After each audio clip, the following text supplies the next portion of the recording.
नमो अरिहन्ताणं नमो सिद्धाणं नमो आयरीयाणं नमो वज्रायाणं नमो लोये सौवसावूणं मोक्षमार्गस्य नेतारं भेत्तारं कर्मभूभृतां ज्ञातारं विश्वतत्त्वानां वंदे तत्गुणलब्धये। 1008 श्री मूलनायक आदिनाथ भगवान की जय। द्वासांग जिनवाणी माता की जय। आचार्य श्रेष्ठ आचार्य गुरुवर श्री 108 पूज्यपाद स्वामी महाराज की जय। आचार्य श्रेष्ठ आचार्य गुरुवर श्री 108 विद्यासागर जी महाराज की जय। जगत पूज्य निर्यापक श्रमण मुनि पुंगव श्री 108 सुधा सागर जी महाराज की जय। समस्त मुनि संघ की जय। आलोक मोदी स्वाध्याय सुधा यूट्यूब चैनल पर आप सभी दर्शकों का एक बार पुनः हार्दिक स्वागत, हार्दिक अभिनंदन। पूज्यवर आचार्य पूज्यपाद स्वामी जी द्वारा विरचित इस सर्वार सिद्धि ग्रंथराज की स्वाध्याय श्रृंखला में हम सभी 8वें अध्याय के अंतर्गत 8 कर्मों की जो 148 प्रकृतियां कही गई हैं, उन 148 प्रकृतियों के स्वरूप को समझने का प्रयास कर रहे हैं।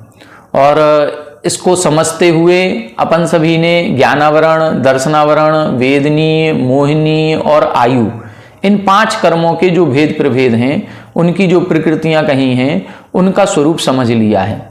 पूर्व कक्षा में अपन ने नाम कर्म पर चर्चा करना प्रारंभ किया था, जिसमें अपन ने बड़े विस्तार के साथ समझा था कि नाम कर्म के कारण से ही हमारे शरीर के अंगोपांग, हमारे शरीर में इंद्रियां, हमारे शरीर का रंग रूप, हमारे शरीर की शक्ति, हमारे शरीर का आकार, ये सब कुछ निर्धारित होता है। इस नाम कर्म में अपन ने कुछ प्रकृतियों को पूर्व कक्षा में पढ़ा था, जिसमें गति नाम कर्म, जाति नाम कर्म, शरीर नाम कर्म, अंगोपांग नाम कर्म, निर्माण नाम कर्म, बंधन और संघात नाम कर्म, यहां तक अपन ने समझ लिया था। आज अपन इसके आगे और समझने का प्रयास करेंगे और जो बची हुई प्रकृतियों का स्वरूप है उसको समझेंगे।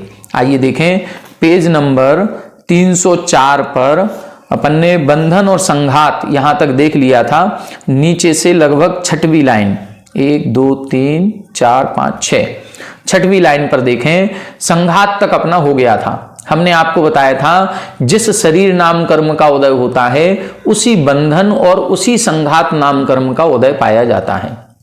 ये तीनों एक रूप ही उदय में आते हैं। हमने आपको एक बात और पहले बताई थी पहले सूत्र में कि जो 148 प्रकृतियां हैं, 148 प्रकृतियों में बंध योग्य मात्र 120 प्रकृतियां ही होती हैं। उन 120 प्रकृतियों में जो 28 प्रकृतियां अपन ने कम कर दी, उन 28 प्रकृतियों में ये 5 बंधन और ये 5 संघात भी होते हैं। इन बंधन और संघात का बंध नहीं होता और इनका उदय भी नहीं पाया जाता, केवल इनकी सत्ता मात्र रहती है। इनका कार्य देखा जाता है, इनका कार्य शरीर नाम कर्म के उदय के साथ ही हो जाता है। इनकी सत्ता पाई जाती है, शरीर नाम कर्म ही इन 5 प्रकार के बंधन और 5 प्रकार के संघात रूप से डिवाइड हो जाता है। बाकी ना तो इनका बंध होता है और ना ही इनका उदय पाया जाता है। इनकी केवल एक सत्ता पाई जाती है, जिसका एक कार्य भी दृष्टिगोचर होता है। ये अपन को समझना चाहिए। आगे देखें, आज अपन अब आगे संस्थान नाम कर्म पर विशेष चर्चा करेंगे और अन्य प्रकृतियों पर। यद उदयात औदारिक आदि शरीराकृति निवृत्तिर्भवति तत्संस्थान नाम। अब संस्थान नाम कर्म की परिभाषा इधर बता रहे हैं।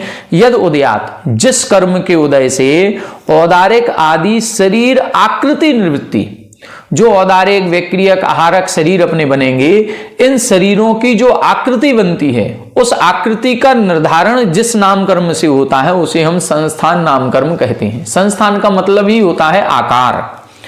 तत्षोढ़ा विभज्यते, वो संस्थान नाम कर्म 6 प्रकार का होता है। समचतुरस्र संस्थान नाम, न्यग्रोध परिमंडल संस्थान नाम, स्वाति संस्थान नाम, कुब्ज संस्थान नाम, वामन संस्थान नाम, हुंड संस्थान नाम च इति। ये 6 प्रकार का संस्थान नाम कर्म होता है। इन 6 प्रकार के संस्थान नाम कर्म को भी समझ लें। समचतुरस्र संस्थान, समचतुरस्र, चतुरस्र बोलते हैं 4 भुजाएं, और चारों भुजाएं बिल्कुल समान हैं। जैसे यहां पर अपन लोग जो बैठे हैं, इन बैठे हुए में ये देखें कि जैसे ये जो माथा होता है, जितनी लंबाई यहां की ये होगी उतनी ही ये नाक होगी, जितनी ये नाक होगी उतने ही इधर होंठ होंगे, जितने ये होगा उतना ही यहां दाढ़ी का गैप होगा, उतनी ही ये भौएं होंगी। ये इस प्रकार से इनकी रचना की जाती है। तो इसको बोलते हैं समचतुरस्र संस्थान। जैसे हम पद्मासन लगा करके बैठे हैं तो इस कंधे से लेकर के और इस घुटने तक, और इस कंधे से लेकर के इस घुटने तक दोनों का माप बराबर होगा। इसको बोलते हैं समचतुरस्र संस्थान, जिसको हम बोलते हैं नपातुला शरीर होना। हमारे मंदिरों में जो प्रतिमाओं का आकार है, उन प्रतिमाओं के आकार को देखें। पुरानी प्राचीन प्रतिमाओं की बात नहीं कर रहे हैं, अभी वर्तमान में जो प्रतिमाएं बन रही हैं बिल्कुल वो समचतुरस्र संस्थान वाली बनती हैं। जो इधर से इधर का नाप देखेंगे तो बिल्कुल नाप बराबर होगा। इसीलिए जो समचतुरस्र संस्थान में होती हैं उन प्रतिमाओं में एक अलग आकर्षण होता है। उनको देखते हैं तो ऐसा लगता है कि देखते ही रहें। बस इसी प्रकार का होता है समचतुरस्र संस्थान नामकर्म। जितने भी देव होते हैं इन सभी देवों में समचतुरस्र संस्थान नामकर्म का ही उदय पाया जाता है। अब एक चीज और समझ लें कि यदि सारे देवों में समचतुरस्र संस्थान नामकर्म का उदय है तो समचतुरस्र संस्थान नामकर्म कितने प्रकार का हो गया? देव असंख्यात हैं तो समचतुरस्र संस्थान नामकर्म भी असंख्यात प्रकार का हो जाएगा, क्योंकि किसी देव की सूरत आपस में एक दूसरे से नहीं मिलेगी। हम सभी की नाक यहीं बनती है, मुंह यहीं बनता है, आंखें यहीं बनती हैं, कान यहीं बनते हैं, सबका बिल्कुल चेहरा ऐसा ही रहता है, लेकिन फिर भी एक चेहरे से दूसरा चेहरा नहीं मिलता, कहीं भी नहीं मिलेगा। आज करोड़ों अरबों लोग हैं लेकिन कोई एक दूसरे से बिल्कुल मैच कर जाए ऐसा नहीं होता। ट्विंस भी होते हैं तो उनमें भी कहीं ना कहीं कोई ना कोई थोड़ा बहुत अंतर तो होता ही होता है। तो ये एक अपन को समझना चाहिए कि एक एक जो कर्म प्रकृति है, ये एक एक कर्म प्रकृति भी असंख्यातों भेद वाली है। तो कर्म केवल 148 नहीं है, असंख्यातों प्रकार के होते हैं। जितने देव हैं वो सारे समचतुरस्र संस्थान नामकर्म वाले हैं, लेकिन सबका शरीर अलग होगा, सबका चेहरा अलग होगा। तो इससे स्पष्ट है कि समचतुरस्र संस्थान नामकर्म भी अनेक प्रकार का होता है। अब इसमें देखें, समचतुरस्र संस्थान समझ में आ गया। फिर लिखा है दूसरे नंबर पर न्यग्रोध परिमंडल संस्थान। न्यग्रोध बोलते हैं वृक्ष को, बट वृक्ष जो होता है वो न्यग्रोध का वृक्ष कहलाता है। और वृक्ष कैसा होता है? नीचे तना होता है वो इतना मोटा होगा, लेकिन जितने ऊपर पेड़ जाएगा वो पेड़ ऐसा छा जाएगा पूरा चारों तरफ, मतलब ऊपर बड़ा होगा और नीचे सकरा होगा। तो ऐसा कई बार शरीर की रचना हो जाती है जो नाभि के नीचे जो हमारा जांघ का हिस्सा है या नीचे पैरों का हिस्सा है, यहां से तो पतला है, लेकिन ऊपर सीने तरफ से कंधे वगैरह से ये चौड़ाई बढ़ जाती है। तो उस शरीर की आकृति को बोलते हैं न्यग्रोध परिमंडल संस्थान। तीसरा है स्वाति संस्थान। स्वाति का मतलब होता है सांप की बामी। अब सांप की बामी कैसी बनती है? पहाड़ नुमा, नीचे चौड़ी होगी और ऊपर धीरे धीरे धीरे धीरे ऐसी सक्रिय होती जाएगी। तो इसका मतलब नीचे का भाग चौड़ा है, नाभि के नीचे का पृष्ठ भाग बहुत चौड़ा है, जांघें मोटी मोटी हैं, लेकिन ऊपर नाभि के ऊपर का सीने का भाग पतला है। अपेक्षाकृत की बात कर रहे हैं कि अपेक्षाकृत नीचे का भाग स्थूल है, ऊपर का भाग कृश है, तो उसको बोलते हैं स्वाति संस्थान। कुब्जक संस्थान। कुब्ज संस्थान का मतलब है पीठ में एक छोटी सी कुबड़ निकल आती है, उस कुबड़ को बोलते हैं कुब्जक संस्थान नामकर्म। अब ये कुब्जक भी कुबड़ भी कई प्रकार की होती है, किसी की बाहर से देखने में आती है, किसी की देखने में नहीं आती, लेकिन कमर झुकी हुई हो जाती है। तो ये कुब्जक संस्थान नामकर्म जानना चाहिए। बामन संस्थान नामकर्म का मतलब, बामन का मतलब होता है नाटा या बौना होना। जैसे आज वर्तमान में हम सभी की अवगाहना एवरेज लगभग 5 फुट 8 इंच 9 इंच पुरुष वर्ग की, 5 फुट 6 इंच से लेकर के 6 फीट तक की, ये एवरेज। महिलाओं में देखें तो 5 फीट से लेकर के 5 फुट 6 इंच तक, ये एवरेज अवगाहना है। लेकिन यदि कहीं कोई व्यक्ति ऐसा हो जाए जो 3 फीट का ही रह गया, जो 3.5 फीट का ही रह गया, 4 फीट का ही रह गया, इसको बोलेंगे हम बामन संस्थान। कई बार पहले सर्कस लगते थे तो सर्कस में जोकर होते थे, अब वो जोकर बिल्कुल 2 फीट के होते थे। अब 2-2 फीट के जो लोग होते हैं उनको देख करके ही एक बड़ा अचंभा सा लगता है कि इनकी अवगाहना ही नहीं बढ़ पाई। आज भी वर्तमान में ऐसे कई सारे लोग देखने में मिल जाते हैं, उसको बोलेंगे हम बामन संस्थान। ऐसा नहीं है 2-3 इंच का अंतर है तो उसको हम नहीं कहेंगे। एवरेज जो अवगाहना है उससे 1-1.5 फुट नीचे हो जाना, जो देखने में ही लगे कि ये कितना छोटा है, वो वामन संस्थान। हुंड संस्थान नाम का मतलब क्या है? टेढ़ी मेढ़ी आकृति होना। शरीर की आकृति की बनावट ही एक अलग प्रकार की है, उसको हम बोलते हैं। जैसे आपने कभी पहले कॉमिक्स वगैरह पढ़ी होंगी, तो कॉमिक्स में जो चित्र बने होते थे, किसी की नाक लंबी है, किसी के कान लंबे हैं, एक टेढ़ी मेढ़ी आकृति। या आज वर्तमान में एनिमेशन का जमाना है, कार्टून के जितने भी नेटवर्क चैनल आते हैं उन चैनल में उन कार्टून को देखें तो वो कार्टून में कुछ की आकृति ऐसी होती है, बड़ी टेढ़ी मेढ़ी सी बना देते। ऐसा हुंड संस्थान होता है। तो जितने नारकी हैं ये सारे नारकियों के हुंड संस्थान नाम कर्म का ही उदय होता है।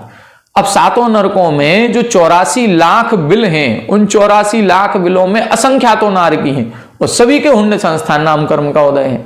तो हुंड संस्थान नाम कर्म कितने प्रकार का हो गया? असंख्यातों प्रकार का हो जाता है। तो ये 6 प्रकार के संस्थान यानी शरीर की आकृति। आगे देखें, यस्य उदयात अस्थि बंधन विशेषो भवति तत्सहनन नाम। अब इधर सहनन की बात कर रहे हैं। अस्थि बंधन, अस्थि बंधन का मतलब हड्डियों का आपस में जो बंधन होता है वो किस कारण से होता है? वो हड्डियों का जो आपस में बंधन है उसको हम सहनन नाम कर्म कहते हैं। ये सहनन नाम कर्म भी 6 प्रकार का है। तत्षड्विधम, ये भी 6 प्रकार का है।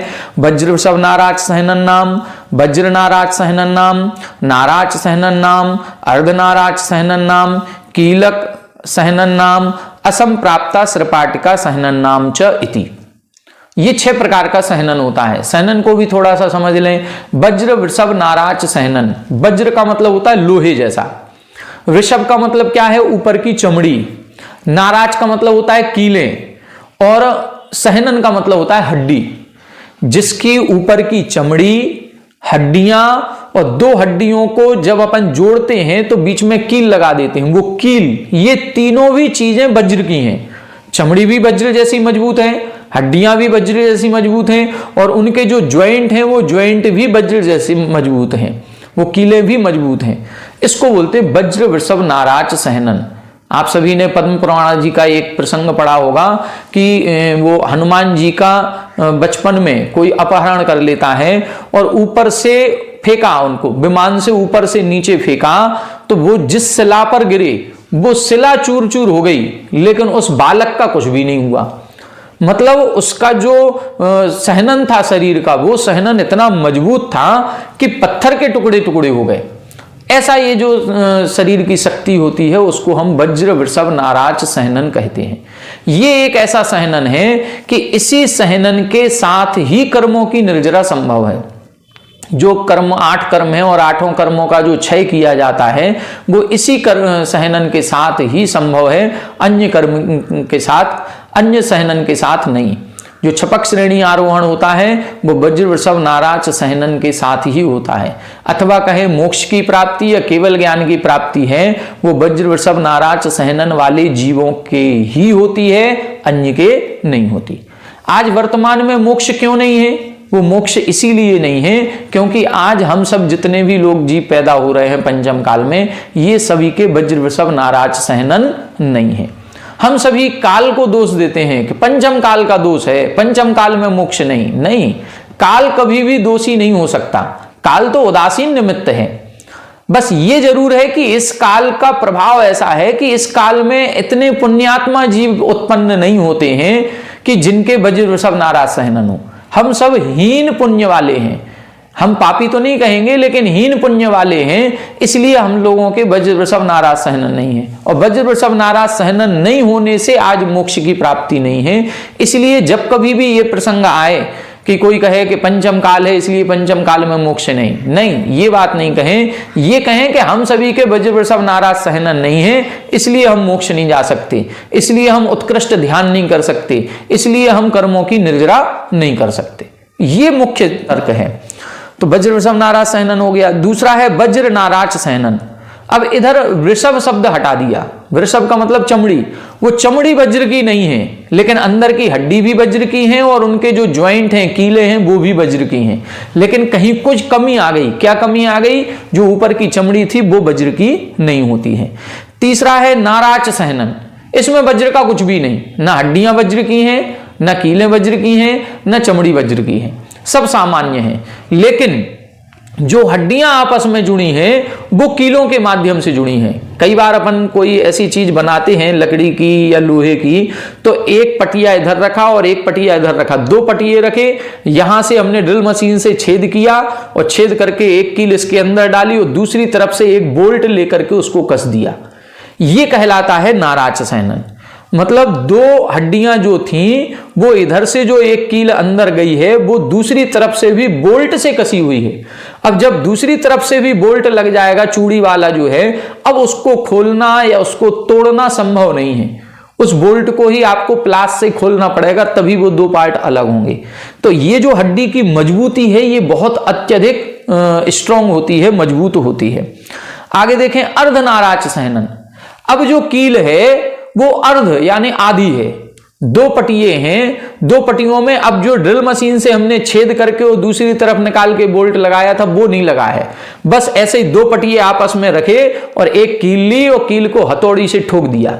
अब हथौड़ी से ठोकने पर वो एक कील एक पार्टिये से होकर के दूसरे पार्टिये तक पहुंच गई है और दोनों आपस में चिपक गए।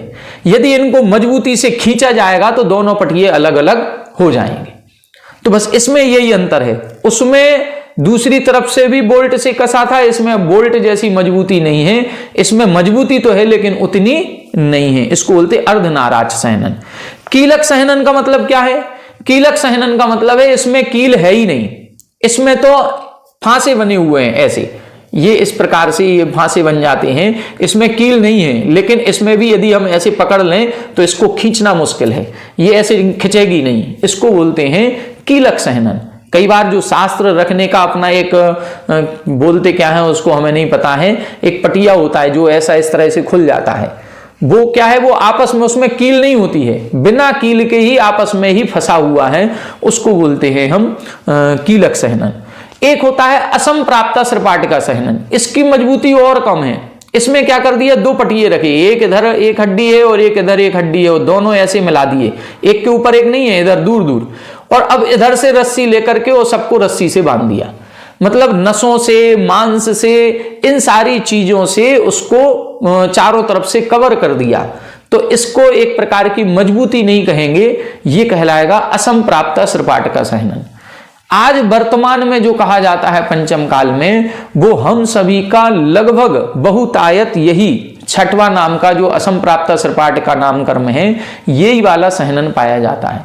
यदि हम जोर से किसी को हाथ पकड़ के ऐसे खींचें तो हो सकता है यहां से ये हाथ ही खिंच जाए, यहां से ये खिंच जाए, ये हो जाता है। सामान्य से कई बार ऐसे पिक्चर वगैरह देखने में आई हैं, ऐसी कुछ घटनाएं सुनने में आई कि एक व्यक्ति चिड़ियाघर में जाकर के ऐसे हाथ रख करके वो देख रहा था, शेर ने ऐसा हाथ खींचा, उसका यहां से हाथ ही खिंच गया। वो व्यक्ति भले बाहर रह गया लेकिन हाथ तो उसका खिंच गया। ये क्या है, ये हम लोगों के कोई बहुत ज्यादा मजबूत नहीं है, ये थोड़े से में अपन लोग आजकल एक कुर्सी से भी नीचे गिर जाते हैं, एक स्टूल से भी नीचे गिरते हैं तो हमारी हड्डियों में फ्रैक्चर हो जाता है। तो ये सारी चीजें हैं असंप्राप्ता सृपाटिका सहनन। आज वर्तमान पंचम काल में अंतिम तीन सहनन कहे जाते हैं। अब अंतिम तीन सहनन में हम मनुष्यों का तो अंतिम सहनन ही पाया जाता है लगभग, लेकिन जो अंतिम तीन सहनन कहे हैं तो ये अंतिम वाले जो सेकंड लास्ट और थर्ड लास्ट जो है वो किसके होता होगा, तो कई प्रकार की प्रजातियां हैं, जैसे बंदर वगैरह हैं। ये बंदर वगैरह डाली पर झूल जाते हैं, ऐसे गोल गोल घूम जाते हैं, तो हो सकता है कि उनके हड्डियों की मजबूती अच्छी होती हो और उनके कीलक सहनन या अर्धनाराच सहनन पाया जाता हो। अन्य भी कई सारे समुद्र के अंदर जीव जंतु हैं, अन्य कहीं पहाड़ों पर कोई जीव जंतु रहते हैं, उनके ये सहनन हो सकता है, हम कह नहीं सकते। लेकिन आज वर्तमान में मनुष्यों का अंतिम सहनन ही मानना चाहिए, ये ऐसा देखने में लगता है। आगे देखें, यस्य उदयात स्पर्श प्रादुर्भावः तत् स्पर्श नाम। अब स्पर्श नाम कर्म क्या है, जिस कर्म के उदय से स्पर्श उत्पन्न होता है। एक स्पर्श होता है, अपन को छू करके देखने में लगता है ये कड़क है, ये इसकी स्किन सॉफ्ट है, इसकी स्किन हार्ड है, ये सब देखने में महसूस होता है। तो ये जो स्पर्श नाम कर्म है, ये स्पर्श नाम कर्म के कारण से ये होता है। हम छू के देखते हैं, ये ठंडा लग रहा है, ये गर्म लग रहा है। ये तत् अष्टविधम, कर्कश नाम, मृदु नाम, गुरु नाम, लघु नाम, स्निग्ध नाम, रूक्ष नाम, शीत नाम, उष्ण नाम च इति। ये 8 प्रकार का होता है। जो पुद्गल के स्पर्श के 8 गुण हैं, वही हल्का भारी, रूखा चिकना, कड़ा नरम, ठंडा गरम, ये वही 8 प्रकार के गुण हैं। यद निमित्तो रस विकल्प तत् रस नाम, जिस कर्म के उदय से रस में भेद पड़ता है वो रस नाम कर्म है। तत्पंचविधम, ये 5 प्रकार का है। तिक्त नाम, कटुक नाम, कसाय नाम, आम्ल नाम और मधुर नाम। इसके बाद देखें, यत उदय प्रभुवो गंधा तद गंध नाम।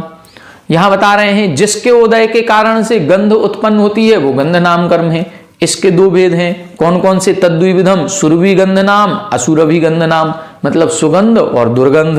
इसी तरह से वर्ण की बात है, यत हेतु को वर्ण विभागा तत्वर्ण नाम, जिस कर्म के उदय से वर्ण में, रंग में अंतर आता है। तत्पंचविधम, कृष्ण वर्ण, नील वर्ण नाम, रक्त वर्ण नाम, हारिद्र वर्ण नाम, शुक्ल वर्ण नाम। तो इस प्रकार से ये 5 प्रकार का वर्ण हो गया। स्पर्श, रस, गंध और वर्ण, इनके सबके 20 भेद होते हैं या 20 प्रकृतियां होती हैं, लेकिन बंध एक एक का ही होता है। कोई एक स्पर्श, कोई एक रस, कोई एक गंध, कोई एक वर्ण, इनका ही बंध होता है और इन 4 का ही उदय होता है। कोई एक रस का, कोई एक गंध का, कोई एक वर्ण का। लेकिन फिर इतने क्यों कहे? ये तद योग्य हो जाएगा। तद योग्य का मतलब आंख में पुतली बननी है तो ये काले रंग से बनेगी, बाकी बनना है ये सफेद रंग से बनेगा। खून लाल रंग से बनना है तो लाल बनेगा, हड्डी सफेद बननी है तो सफेद बनेगी, बाल काले होने हैं तो काले बनेंगे।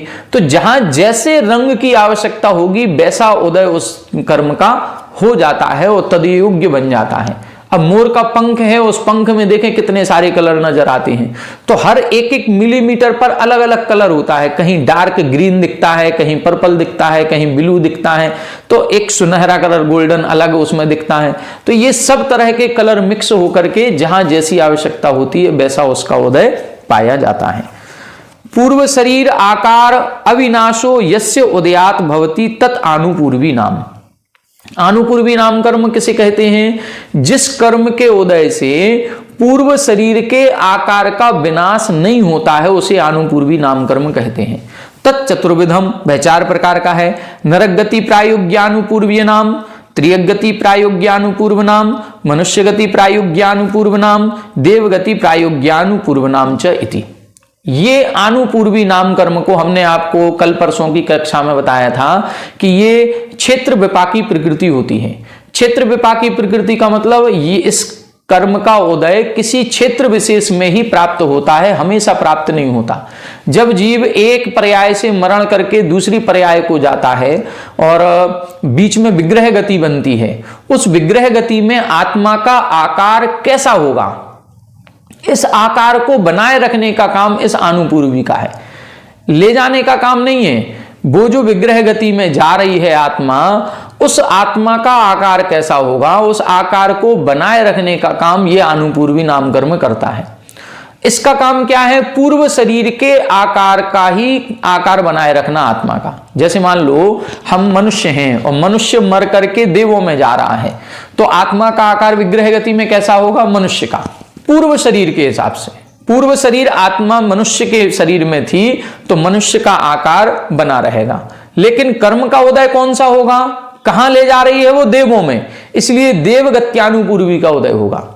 देवगति आनुपूर्वी, देवगति का जो अनुसरण कर रही है, मतलब गति नाम कर्म के कारण से हम देवों में जा रहे हैं, लेकिन उस देवगति का अनुसरण जो करेगी वो आनुपूर्वी नाम कर्म। ठीक है, तो अब कोई मान लो त्रियंच है, वो मर करके नरकों में जा रहा है, तो उसके आत्मा का आकार तो त्रियंच का होगा, लेकिन कर्म का उदय कौन सा होगा? नरक गत्यानुपूर्वी। कोई नारकी मर करके मनुष्य बन रहा है तो आत्मा का आकार नारकी का होगा, ठीक है, लेकिन उसका जो कर्म का उदय होगा वो मनुष्य गत्यानुपूर्वी का होगा। ऐसे जानना चाहिए। देखें चारों नाम कर्म के भेद इन्होंने बता दिए। यस्य उदयात अयः पिंडवत गुरुत्वात् न अधापतति न च अर्क तूलवत लघुत्वात् ऊर्ध्वम गच्छति तत् अगुरु लघु नाम। जिस कर्म के उदय से अगुरु लघु, ना तो गुरु यानी भारी है न लघु यानी हल्की है। आत्मा का जो ये अपना जो शरीर बनेगा, ये शरीर ना तो इतना भारी बनेगा कि अंदर जमीन में धंसता चला जाए, और ना इतना हल्का बनेगा कि ये शरीर उड़ता चला जाए, हवा चले और उड़ जाए। नहीं, एक चींटी भी होगी, कितनी भी आंधी आ जाए वो अपने जमीन को पकड़े रहती है, ऐसे हवा में उड़ नहीं जाती है, नहीं उड़ेगी। एक हाथी का शरीर भी है, वो जमीन पर चलेगा तो धंसेगा नहीं, चाहे भले वो हाथी का शरीर हो, चाहे वो महामत्स्य का शरीर हो, चाहे भले वो किसी भी प्रकार के बृहद से बृहद काय जीव कोई क्यों ना हो, लेकिन वो धंसता नहीं जाएगा। और किसी का अर्कतूल बोलते हैं कपास का जो फूल होता है उसको, वह ऐसा रुई के गोले जैसा उड़ता चला जाता है। तो जैसे हवा में वो उड़ रहा है, ऐसा किसी का शरीर उड़ जाए, ऐसा नहीं होगा। तो इसीलिए इधर अगुरु लघु नाम कर्म के कारण से ऐसा शरीर बनेगा जो ना तो ज्यादा भारी होगा न ज्यादा हल्का होगा। बस ये इधर बताया गया है। यस्य उदयात स्वयं कृत उद्बंधन मरु प्रपतनादि निमित्त उपघातो भवति तत् उपघात नाम। अब उपघात और परघात यहां पर दो प्रकार से बता रहे हैं। जिस कर्म के उदय से स्वयं कृत उद्बंधन, स्वयं अपने द्वारा ही हम स्वयं घायल हो रहे हैं, हमें अपने द्वारा ही स्वयं को कष्ट पहुंच रहा है, उसको बोलते हैं उपघात नाम कर्म। इसमें मरु प्रपतन आदि भी लिखा है, अर्थात मरुस्थल आदि में पढ़ना। एक जगह इसका अर्थ पड़ा था मेरु प्रपतन, अर्थात पहाड़ आदि से गिरना। तो ये दोनों चीजें भी उदाहरण दिए गए हैं, तो ये उपघात नाम कर्म कहलाता है। उपघात नाम कर्म में ऐसे शरीर के अंगोपांगों की रचना हो जाती है जो स्वयं को ही कष्टकारक हो जाते हैं। जैसे कई बार गाय के सींग देखे होंगे, वो सींग इतने मुड़ जाते हैं कि उसके ही गालों में या उसके ही सिर में चुभते रहते हैं। चूहों के लिए कहा जाता है कि चूहों के ये जो दांत होते हैं ये बहुत शीघ्रता से बढ़ते हैं। चूहे क्यों कुतरन करते हैं? ये हमने बहुत पहले बचपन में पढ़ा था कि चूहे काटते रहते हैं, कपड़ों को काटेंगे, अखबार को काटेंगे, कहीं कोई कागज को काटेंगे, कहीं ना कहीं काटते रहते हैं। इस काटने से उनका दांत जो है वो बहुत जल्दी स्पीड में बढ़ नहीं पाता, वो घुरता रहता है। यदि वो मान लो काटना बंद कर दें, कुतरना बंद कर दें, तो कुतरेंगे नहीं, तो उनका ये जो दांत है वो इतना बढ़ जाएगा कि वो ऊपर के होंठों में छेद कर जाएगा। तो ऊपर के होंठ में कई बार छेद यदि हो रहा है तो ये स्वयं को स्वयं के द्वारा। कई प्रकार के लोग होते हैं जिनकी जांघें अच्छी ज्यादा मोटी हो जाती हैं, तो चलने में आपस में ही घिसती हैं, जिस कारण से एक छिल जाती है, स्किन छिल जाती है, तो वो एक प्रकार की तकलीफ होने लगती है। जब स्वयं को स्वयं के द्वारा तकलीफ होने लग जाए उसको हम उपघात नाम कर्म कहते हैं। कई बार हमारे नाखून ही हमको लग जाते हैं। कई बार एक बार महाराज श्री का प्रवचन सुन रहे थे, उन्होंने कहा कि कोई एक फूल इतना सुंदर हुआ, मान लो एक पौधा लगा था फूल का, और वो उसमें फूल जब आया तो इतना सुंदर वो आया कि व्यक्ति उसको ही तोड़ ले गया। इसका मतलब उसकी सुंदरता ही उसके घात में कारण बन गई। यदि वो सुंदर नहीं होता, कोई दूसरे फूल थे वो सुंदर नहीं थे, तो उनको नहीं तोड़ा गया, लेकिन जो सुंदर था उसको तोड़ लिया गया।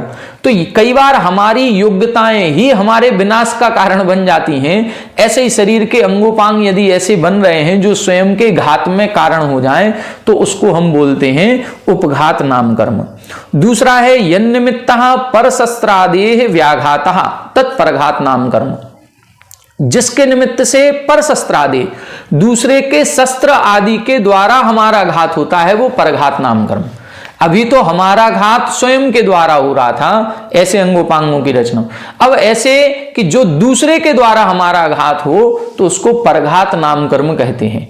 अथवा हमारे शरीर में ऐसे अंगोपांगों की रचना बन जाए जिससे हम दूसरे का घात करते हैं। जैसे जो हिंसक प्राणी होते हैं, इन सभी हिंसक प्राणियों के नाखून बड़े होते हैं।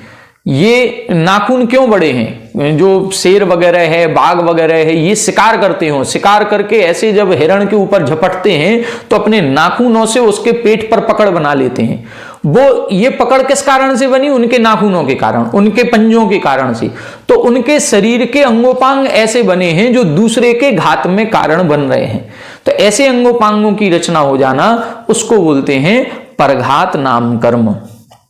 यद उदयात निवृत्तम आतपनम तत् आतप नाम।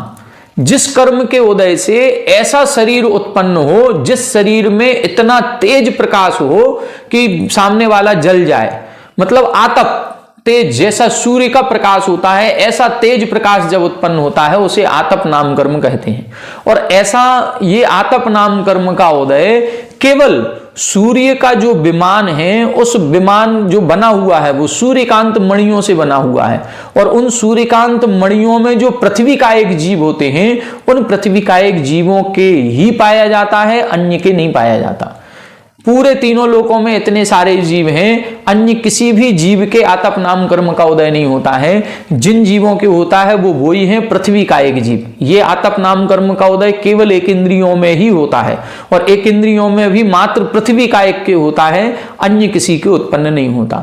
तो जिन जीवों के ये पृथ्वी का एक जीवों में जो उत्पन्न हो और जिसके आतप नाम कर्म का उदय होगा, वो सूर्यकांत विमान जो मणियां हैं उन मणियों में जाकर के उत्पन्न हो जाएगा, उसके ये आतप नाम कर्म का उदय होता है, और तेज गर्मी उससे निकलती है। तत् आदित्य वर्तते, लिखा भी है यह किस में पाया जाता है? सूर्य में पाया जाता है। यत निमित्तम उद्योतनम तत् उद्योतनाम। जिस कर्म के उदय से उद्योत होता है, उद्योत का मतलब एक शीतल प्रकाश, ठंडा प्रकाश होता है, जिसको आराम से सहन किया जा सकता है, उसको उद्योत नाम कर्म कहते हैं। तत् चंद्र खद्योतादिषु वर्तते। ये किसके होता है? चंद्रमा में। जो सूर्य है ये सूर्यकांत मणियों से बना है, जो चंद्रमा है ये चंद्रकांत मणियों से बना है। तो चंद्रकांत मणियों में जो पृथ्वी का एक जीव है, उनके ये उद्योत नाम कर्म का उदय होता है। आतप नाम कर्म का उदय केवल सूर्यकांत मणियों में स्थित पृथ्वी का एक जीवों की होगा, लेकिन उद्योत नाम कर्म का उदय अन्य जीवों के भी हो सकता है। आतप नाम कर्म का उदय केवल एक इंद्रिय जीवों के ही होगा, लेकिन उद्योत नाम कर्म का उदय पंचेंद्रिय जीवों के भी हो सकता है, 2 इंद्रिय 3 इंद्रिय में भी हो सकता है। जैसे जुगनू है, अब ये जुगनू क्या है? ये 4 इंद्रिय जीव है, उड़ के जा रहा है, लेकिन उसका पंख लाइट करता है, थोड़ा सा चमकता है, उसमें भी एक ब्राइटनेस होती है। कई प्रकार की वनस्पति हो सकती हैं जिनके पत्ते चमकते हैं। जैसे ये कहा जाता है वैदिक में कि जो हनुमान जी गए थे और हिमालय पर्वत पर संजीवनी बूटी लेकर के आए, तो उसके पत्ते चमकते थे। कई जानवर ऐसे मिलेंगे, जैसे ये बिल्ली है या गाय वगैरह हैं, इनकी भी आंखें रात को देखेंगे तो आपको चमकती नजर आएंगी। कई प्रकार के वनस्पति जो समुद्रों के अंदर हैं, उनमें भी एक प्रकार का एक दमक, एक चमक पाई जाती है। हो सकता है उनके भी ये उद्योत नाम कर्म का उदय पाया जाए। उद्योत नाम कर्म का उदय जो है ये पंचम गुण स्थान तक कहा गया, और पंचम गुण स्थान पंचेंद्रिय त्रियंचों के ही होगा। तो पंचेंद्रिय त्रियंचों में भी ये उद्योत नाम कर्म का उदय पाया जा सकता है, ये मानना चाहिए। आगे देखें, यत हेतु उच्छ्वास तत् उच्छ्वास नाम।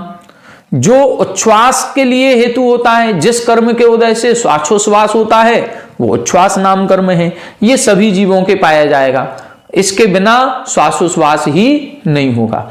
विहायम आकाशम, विहाय बोलते हैं आकाश को, और तत्र गति निर्वर्तकम तद विहायो गति नाम। और उस आकाश में जो गति होती है, उस गति को कराने वाला जो कर्म है वो विहायो गति नाम कर्म है। तद द्विविधम, ये 2 प्रकार का है, प्रशस्त अप्रशस्त भेदात। प्रशस्त विहायोगति नाम कर्म और अप्रशस्त विहायोगति नाम कर्म।